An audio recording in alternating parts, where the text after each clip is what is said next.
एक बार की बात है कि एक समृद्ध व्यापारी जो सदैव अपने गुरु से परामर्श करके कुछ न कुछ सुकर्म किया करता था, गुरु से बोला, गुरुदेव, धनार्जन हेतु मैं अपना गांव पीछे जरूर छोड़ आया हूं, पर हर समय मुझे लगता रहता है कि वहां पर एक ऐसा देवालय बनाया जाए जिसमें देव पूजन के साथ साथ भोजन की भी व्यवस्था हो, अच्छे संस्कारों से लोगों को सुसंस्कृत किया जाए, अशरण को शरण मिले, वस्त्रहीन का तन ढके, रोगियों को दवा और चिकित्सा मिले, बच्चे अपने धर्म के वास्तविक स्वरूप से अवगत हो सके।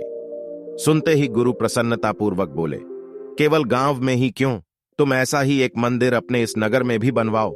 व्यापारी को सुझाव पसंद आया और उसने ने 2 मंदिर बनवा दिए, एक अपने गांव और दूसरा अपने नगर में, जहां वह अपने परिवार के साथ रहता था। दोनों देवालय शीघ्र ही लोगों की श्रद्धा के केंद्र बन गए। लेकिन कुछ दिन ही बीते थे कि व्यापारी ने देखा कि नगर के लोग गांव के मंदिर में आने लगे हैं, जबकि वहां पहुंचने का रास्ता काफी कठिन है। उसकी समझ में नहीं आ रहा था कि ऐसा क्यों हो रहा है। कुछ भारी मन से वह गुरुजी के पास गया और सारा वृत्तांत कह सुनाया।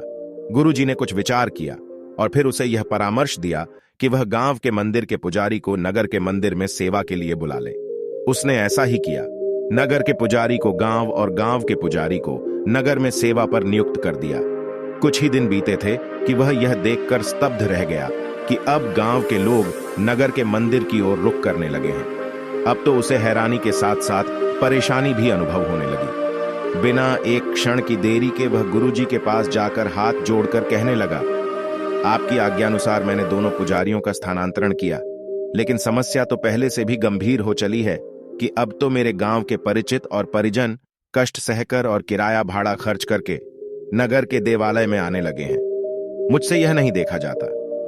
व्यापारी की बात सुनते ही गुरुजी सारी बात समझ गए और बोले, हैरानी और परेशानी छोड़ो।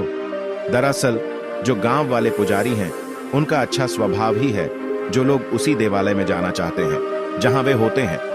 उनका लोगों से निस्वार्थ प्रेम, उनके दुख से दुखी होना, उनके सुख में प्रसन्न होना, उनसे मित्रता का व्यवहार करना ही लोगों को उनकी ओर आकर्षित करता है और लोग स्वतः ही उनकी ओर खींचे चले आते हैं। अब सारी बात व्यापारी की समझ में आ चुकी थी। मित्रों, हमें भी यह बात अच्छे से समझनी चाहिए कि हमारा व्यक्तित्व हमारे बाहरी रंग रूप से नहीं, हमारे व्यवहार से निर्धारित होता है। बिल्कुल एक समान ज्ञान और वेशभूषा वाले 2 पुजारियों में लोग कष्ट सह कर भी उसी के पास गए जो अधिक संवेदनशील और व्यवहारी था। इसी तरह हम चाहे जिस कार्य क्षेत्र से जुड़े हों, हमारी सफलता में हमारे व्यवहार का बहुत बड़ा योगदान होता है। हम सभी को इस परम सत्य का बोध होना चाहिए कि इस धरती पर मात्र अपने लिए ही नहीं आए हैं।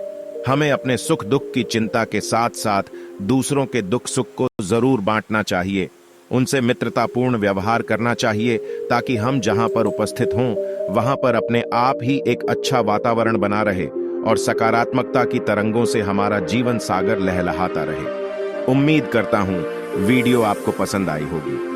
यदि इस कहानी से कुछ नया सीखने को मिला हो तो प्लीज वीडियो को लाइक कर चैनल को सब्सक्राइब कर लें, जिससे हर रोज मेरे मोटिवेशनल वीडियो आपको मिलते रहे। दोस्तों, हम आपसे फिर मिलेंगे ऐसे ही एक कहानी के साथ।